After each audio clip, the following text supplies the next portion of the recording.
collectively issued that statement, highlighting the fact that it is the police who got out and killed our people.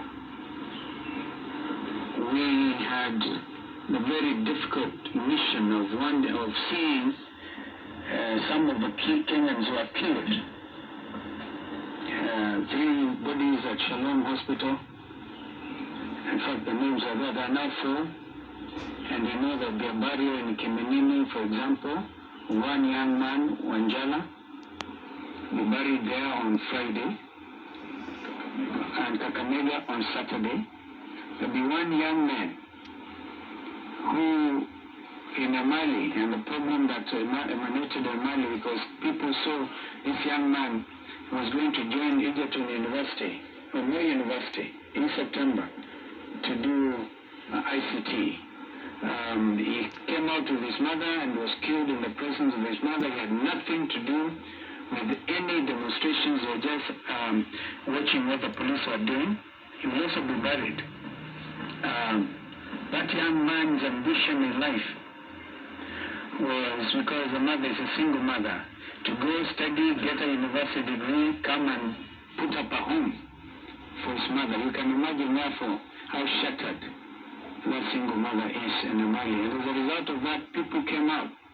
And you can look at each of these cases where as a result of the killer squad, the people saw all of them had bullet wounds. Those the ones who succumbed had them on the head and the chest. But the majority of them are running away. Why kill people who are running away? Because the bullets are from the back. So these are some of the things that we will share with the envoys, and we expect them also not to be partisan in any way. Thank you. Thank you. Can we have one more? Yes.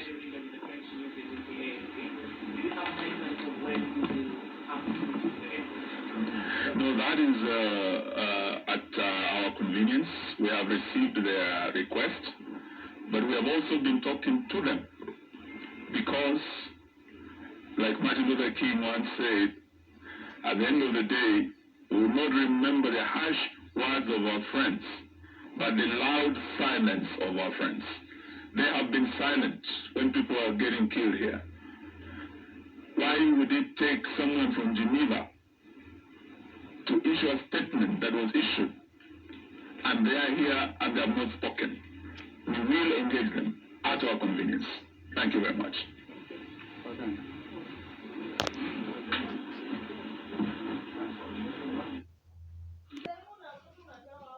Good afternoon, ladies and gentlemen. Initially, it was Kalonzo Musyoka who was addressing the nation on matters to do with tomorrow's maandamano. You know, Azimio coalition had initially announced that they are going to conduct a nationwide maandamano against the current regime. So today it was expected that Azimio was to issue a statement concerning the same before everything that they are planning for tomorrow begins. So to be brief, Azimio leadership today, very exciting thing happened during the press briefing. In the morning today, at around 6 in the morning, Raila Amolo Odinga went to his Twitter official Twitter page, and he tweeted that Azimio coalition leadership is going to issue a press briefing at exactly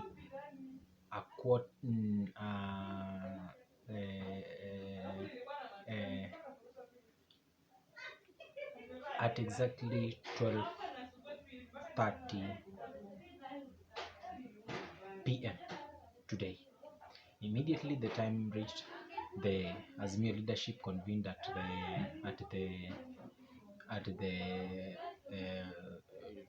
how do you call this place? At Capitol Hill, where they issued their press briefings. Basically, a given episode happened, and it is more significant politically speaking.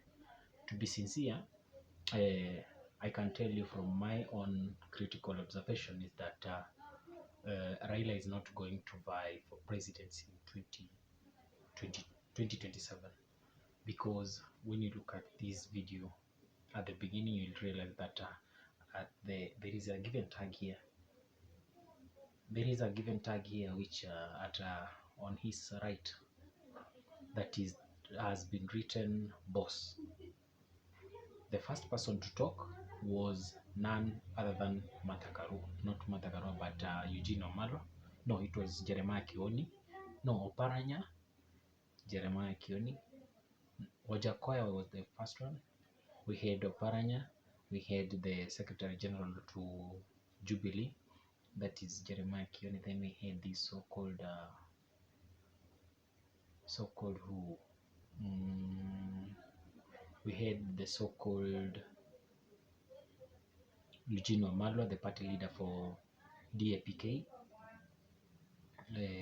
We had another person, was the fifth person was none other than Martha Karua, then who welcomed Kalonzo Musyoka. In the recent past, I don't know if you have been following, there have been the Kalonzo, like you see the how do you call it, pulpit, or how do you call it, this thing where the microphone was placed, then the RAILA either talks or Kalonzo. So there is this thing that has happened today, and this thing has been escalating, but I was really following on its trend. So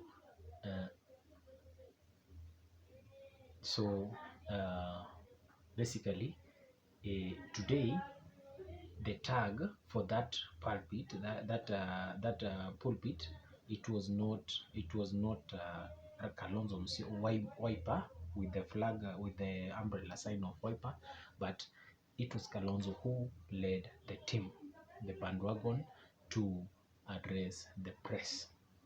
This one should not be taken lightly. And remember, the tag that was here at the Kalonzo's jacket, it is boss. This is not the first time Kalonzo is wearing this jacket written on boss. Remember when he was going to withdraw these so-called those people who were, you remember, we have people who were killed at where do we call this place? I've forgotten. In Ukambani, during the last protest, there were a good number of people who died in the protest. So in Mulolongo, yeah, there is one person who died there. Several injuries were also witnessed. So Kalonzo went and cleared for their bill, and also paid for their funeral levy, funeral expenses. So today, so that day, Kalonzo was wearing that